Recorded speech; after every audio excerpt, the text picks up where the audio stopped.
இன்றைக்கி நம்ம முட்டைக்கறி செய்யலாம். முட்டைக்கறி செய்கிறதுக்கு தேவையான பொருட்கள் 2 பெரிய வெங்காயம் சின்ன சின்னதாக வெட்டி வச்சுருக்கேன். அப்புறம் 3லேருந்து ஒரு 4 தக்காளி இந்த மாதிரி சின்ன சின்னதாக வெட்டி வச்சுருக்கேன். இது வந்து மீடியம் சைஸ் தக்காளி.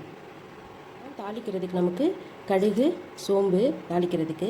இதுக்கு தேவையான மசாலா பொருட்கள் பார்த்திங்கன்னா தண்ணி மிளகாத்தூள் வந்து உங்கள் காரத்துக்கு தகுந்த மாதிரி போட்டுக்கோங்க. நான் வந்து 2 கண்டு போடுவேன். அதேமாதிரி கொஞ்சமாக மஞ்சள்தூள் ஒரு 1/2 டீஸ்பூன். வேக வச்ச முட்டை தோல் உரித்து வச்சுக்கோங்க. தேங்காய் பால் உங்களுக்கு தேவையான அளவு ஊற்றிக்கோங்க. நான் சின்ன கப்பில் 1 கப் எடுத்திருக்கேன். உப்பு தேவையான அளவு. காரம் வந்து பச்சை மிளகா தான். உங்களுக்கு எவ்வளோ காரம் வேணுமோ அந்த அளவுக்கு நீங்கள் பச்சை மிளகா சேர்த்துக்கலாம். நான் வந்து 3 பச்சை மிளகாவை கீறி வச்சுருக்கேன். எண்ணெய் சூடானு கடுகு சேர்த்துக்கோங்க. நான் இன்றைக்கி வெறும் சோம்பு மட்டும்தான் போட போகிறேன். உங்களுக்கு வேணால் பட்டை அதெல்லாம் போட்டுக்கலாம். ஆனால் நான் எப்போதும் சோம்பு மட்டும்தான் யூஸ் பண்ணுவேன்.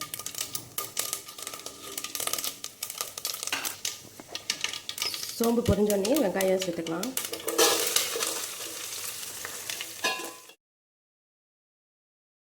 நான் வந்து இதில் மஞ்சள்தூள் சேர்த்துக்கிறேன்.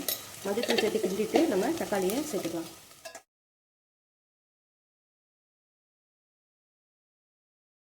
இப்போ நான் இந்த தக்காளி நல்லா வதங்குறதுக்காக 1 ஸ்பூன் உப்பு இதில் சேர்த்துக்கிறேன்.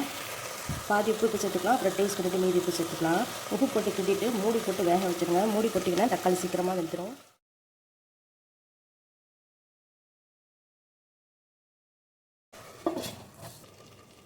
பாருங்கள், தக்காளி நல்லா குழைவாக வெந்துருச்சு.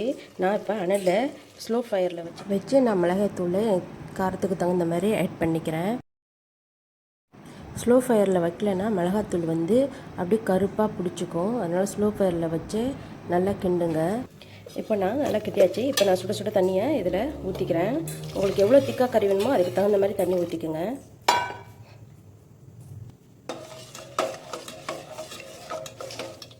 இன்னும் நம்ம தேங்காய் பால் ஊற்றல, அதனால தான் ரொம்ப உரப்பாக இருக்க மாதிரி சிவப்பாக தெரியுது. நம்ம தேங்காய் பால் ஊற்றுனோம்னா கலர் கரெக்டாக வந்துடும்.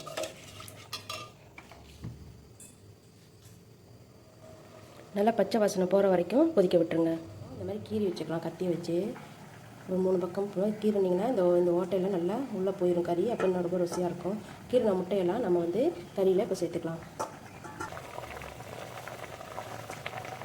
முட்டையை சேர்த்துட்டு நல்லா கொதிக்க வைங்க ஒரு 5 மினிட்ஸ். அப்போ தான் அது உள்ளார எல்லாமே போகும்.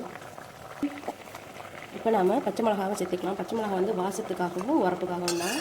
உங்களுக்கு தேவையான அளவு பச்சை மிளகாவை சேர்த்துக்கோங்க. பாருங்கள், பச்சை வாசனை நல்லா போயிடுச்சு. இப்போ நம்ம தேங்காய் பாலை சேர்த்துக்கலாம். தேங்காய் பால் சேர்த்து ரொம்ப நேரம் கொதிக்க விடக்கூடாது. லேசாக சூடானோடனே கருவேப்பிலை போட்டு நம்ம கறியை இறக்கி வச்சிடலாம்.